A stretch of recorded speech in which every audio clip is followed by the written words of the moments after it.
merasa ada sebuah kerajaan Kediri yang berada di Jawa Timur. Kerajaan itu dipimpin oleh seorang raja, yaitu Tunggul Ametung. Rakyatnya makmur dan tentram, hingga pada suatu saat kerajaan tersebut diserang oleh kerajaan lain.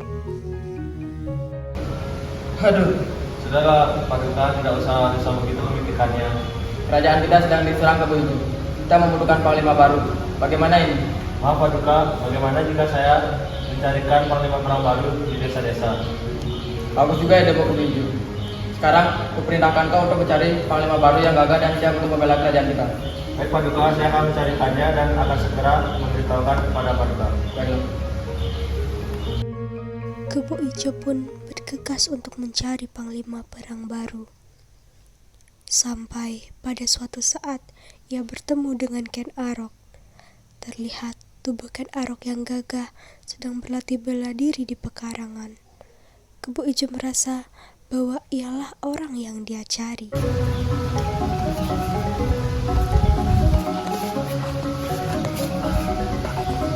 Hei kau, siapa namamu?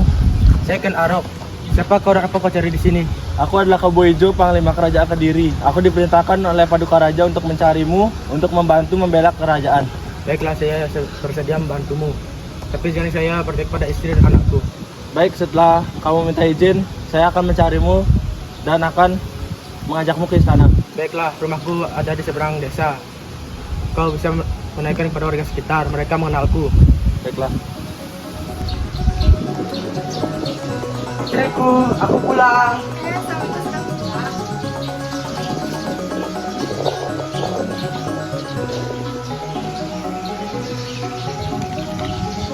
Bagaimana tadi latihanmu?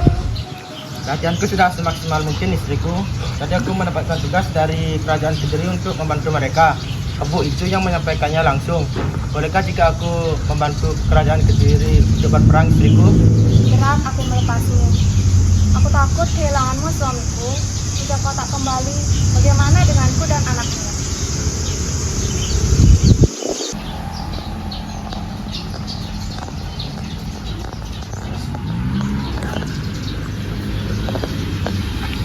Iya, iya. Bagaimana jika saya tidak kembali? Tenanglah, ayah kan hanya ingin berperang, bukan ke tempat alam wisata. Ayah pasti kembali, toh Jaya. Bagaimana jika aku dan ibu ikut menemani ayah? Aku juga ingin lihat. Ada-ada saja kamu. Ayah kan ingin berperang, bukan ke alam wisata. Mungkin dia ada benarnya, suamiku. Tidak bisakah kita ikut menemani untuk berperang? Kami sangat mengkhawatirkan. Ken Arok hanya terdiam. Ia juga sangat berat meninggalkan keluarganya, tetapi ia tidak bisa meninggalkan perang dan ingkar janji kepada kerajaan Kediri. Sementara itu di kerajaan Kediri,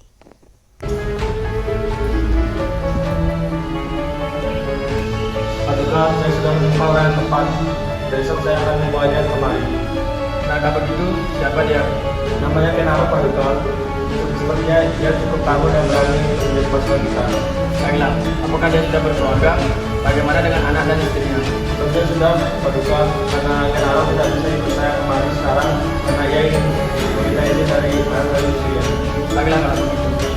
Biarkan mereka semua datang ke kerajaan ini. Kita memiliki cukup banyak kamar. Mereka bisa tinggal di sini. Baik, Paduka, saya laksanakan. Baik.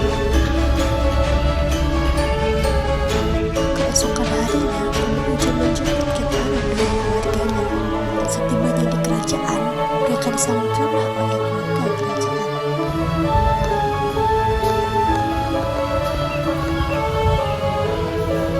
Selamat datang di kerajaan. Terima kasih Paduka atas kepercayaan Paduka yang memberikan kepada saya. Izinkan istriku dan anakku tinggal di sini. Tentu saja Ken Arok. Kadang keluargamu sudah menjadi bagian dari kami. Pada hari itulah Ken Arok bertemu dengan Ken Dimas.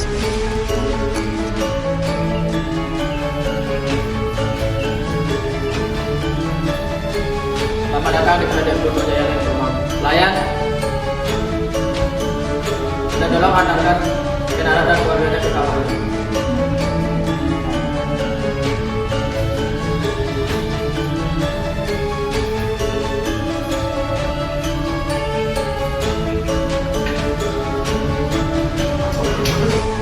Di saat itulah pertemuan antara keluarga kerajaan dan keluarga Ken Arok. Semuanya bersahabat dengan baik. Begitu juga Anusapati menjadi sahabat Tohjaya di kerajaan. Disitulah Ken Arok mulai merekahkan rasanya secara diam-diam terhadap Ken Dedes. Paras ayu Ken Dedes yang menawan tak dapat membendung hasrat Ken Arok untuk tak mencintai Ken Dedes. Keesokan harinya, perang itu terjadi. Kerajaan Kediri pun memenangkan peperangan itu. Dan Ken Arok diangkat menjadi panglima baru oleh Tunggul Ametung.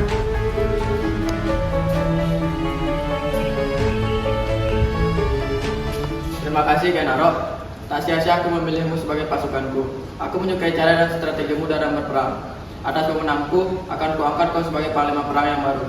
Terima kasih Paduka. Tidak usah begitu Ken Arok. Sekarang kau dan keluargamu sudah menjadi bagian dari kami. Di saat itulah hari di mana keluarga kerajaan bersukacita. Mereka bergembira atas kemenangan perang, juga atas terangkatnya Ken Arok sebagai panglima baru kerajaan.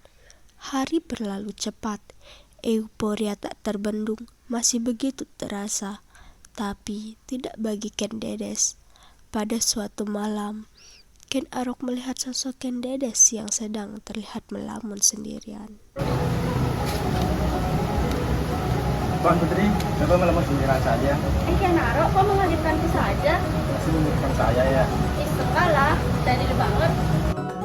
Tiba-tiba, Tohjaya dan Anusapati datang dengan muka curiga sekaligus penasaran. Ayah sedang apa? Ya, ibu juga ngapain di sini? Ibu tidak sengaja bertemu dengan Ken Arok, anakku. Tuan Putri, kenapa belum tidur? Aku tidak bisa tidur. Lalu aku tidak sengaja bertemu dengan Ken Arok di sini.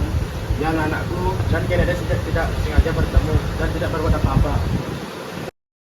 Tohjaya dan Anusapati mulai curiga dengan kedua orang tua mereka. Ia langsung bergegas menghampiri Ken Umang dan Tunggul Ametung. Ibu, ayah. Ada apa dengan ayahmu? Ayah bermain mata, Ibu. Ayah bermain mata dengan Ken Dedes. Apa? Iya, Ibu. Aku dan Anusapati melihat ayah berdoa dengan Ken Dedes. Sedangkan di sisi lain, Anusapati memberitahu ayahnya. Ayah. Ada apa dengan ibumu? Ibu berduaan dengan Ken Arok, ayah. Mungkin saja ibumu punya kepentingan yang lain. Jangan perlu sangka dahulu. Tidak, ayah. Sungguh, aku melihat mereka sedang ngobrol-ngobrol begitu. Tunggul Ametung yang merasa janggal dan curiga, pada keesokan harinya, ia pun langsung bertanya kepada Ken Arok.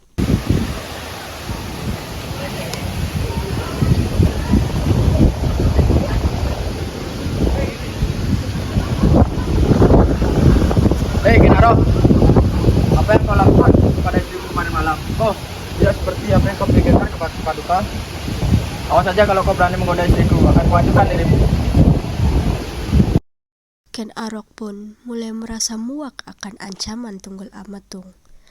Lalu, suatu hari, Ken Arok pergi ke rumah Empu Gandring.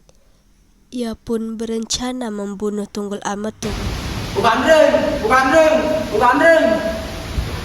Apa yang membuat kamu datang kemari? Aku membutuhkan Kris, Bu Gandring. Aku dendam sekali dengan seorang lelaki. Tapi membuat Kris membutuhkan 7 hari 7 malam. Baiklah, Tapi ini tidak gratis. Dan bayar berapa? sembako dan 1 ekor kambing belang, bagaimana? Baiklah, akan saya kerjakan sekarang. Setelah 7 hari berlalu, Ken Arok sudah tidak sabar lagi untuk mengambil keris untuk membunuh Tunggul Ametung. Tohjaya, Iya. ayah keluar sebentar ya, penting sekali. Bagaimana jika ibu mencari ayah? Nanti katakan saja pada ibumu, ayah ingin mencari obat. Baiklah, ayah. Ken Arok pun meminta izin kepada Tunggul Ametung. Paduka, izinkan aku keluar untuk mencari obat. Keluarga sedang sakit. Baiklah, tapi segeralah kembali. Ken Arok pun segera pergi sebelum hari semakin gelap. Lalu, setibanya di rumah Empu Gandring, Bugandring, Bugandring, Bugandring. Kenarok, maafkan saya, kerja belum jadi. Tidak, aku tidak sabar lagi. Kenarok, kamu tidak bisa mengambilnya. Kamu akan merugi karena keris itu akan memusibah keluargamu dalam 7 turunan. Tidak, aku tidak sabar lagi. Aduh. Ken Arok pun tidak menghiraukannya dan langsung pergi. Malamnya, Ken Arok pun menjalankan rencananya untuk membunuh Tunggul Ametung saat Tunggul Ametung tertidur lelap. Lalu, keesokan harinya, Ken Dedes berteriak melihat suaminya berlumuran darah.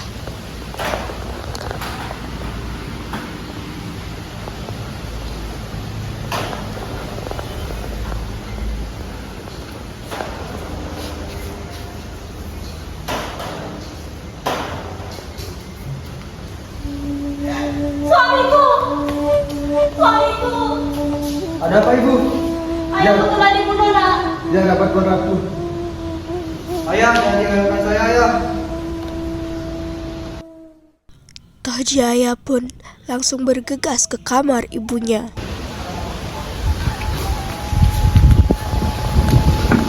Ibu, Tunggul Ametung telah dibunuh, Ibu. Apa? Kak Jaya, kamu masih bercanda, iya kan? Enggak, Ibu. Aku tidak bercanda, Ibu. Tuan Putri!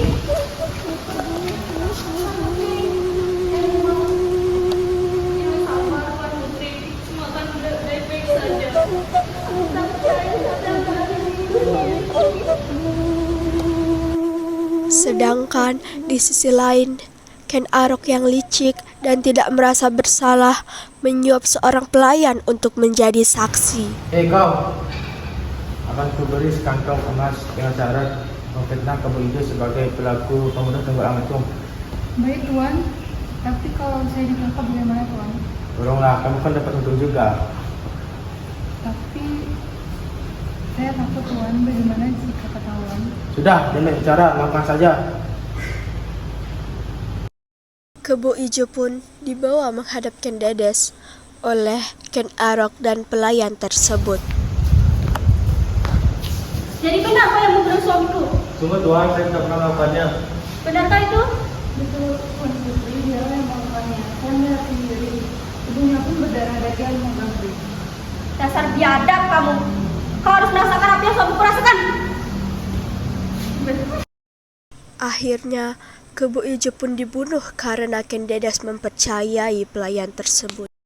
Malamnya, Ken Dedes sedang menangis di tepi sungai yang hening. Kenapa kau meninggalkanku seperti ini? Ken Dedes, yang sabar ya. Tak disengaja, Ken Umang, Toh Jaya, dan Anusapati berjalan dan melihat Ken Arok merangkul Ken Dedes. Astaga, suamiku. Ternyata benar perkataan Toh Jaya tentang dirimu. Ayah jahat, ayah telah menyakiti perasaan Ibu. Ken Umang, ini tidak seperti apa yang kau pikirkan. Sudahlah, suamiku sedang mengkhianatiku. Ibu, aku tidak menyangka ibu berbuat seperti ini. Kuburan ayah masih belum kering, Bu. Sebaiknya kalian menikah.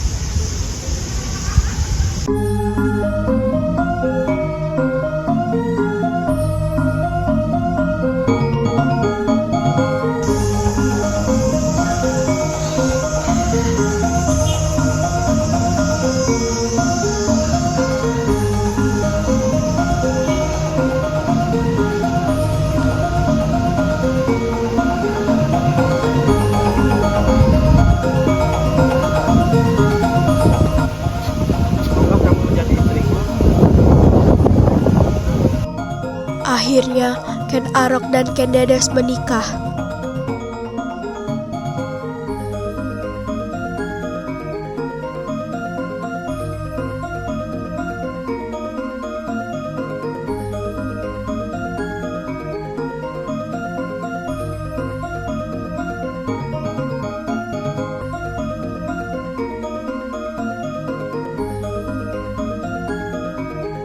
Semua telah terkubur bahagia. Namun, lambat laun Anusapati mendengar kabar bahwa Ken Arok telah membunuh ayahnya.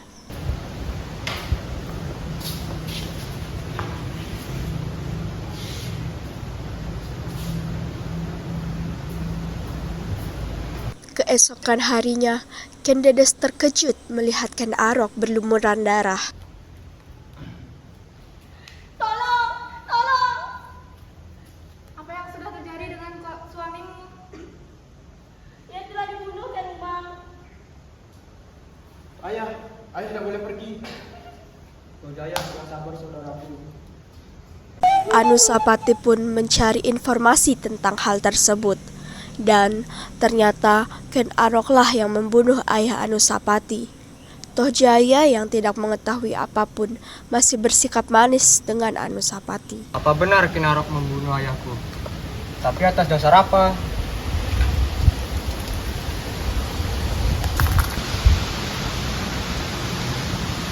Hei saudaraku, kau sedang apa? Kau terlihat resah dan gelisah. Tidak apa-apa. Ada apa dengan Anusapati? Dia terlihat seperti banyak pikiran. Toh Jaya pun tidak pernah berpikir Anusapati yang membunuh ayahnya. Sampai pada suatu saat ada seorang pelayan yang memberitahu Toh Jaya tentang kematian ayahnya. Tuan, saya ingin menyampaikan sesuatu, Tuan. Iya, ada apa? Raden Anusapati yang membunuh ayah Tuan. Tidak mungkin, kamu pasti bohong ya? Tidak sama sekali, Tuan. Toh Jaya pun langsung marah dan menghampiri Anusapati dengan membawa keris Kurang ayah. ajar, kamu telah membunuh ayahku. Salah siapa? Ayahku dulu membunuh ayahku. Betul itu, Tuan. Kenapa lo yang membunuh Tunggal Batu? Kurang ajar, kamu harus mati. Akhirnya, baik Toh Jaya maupun Anusapati tidak menjadi raja Singasari.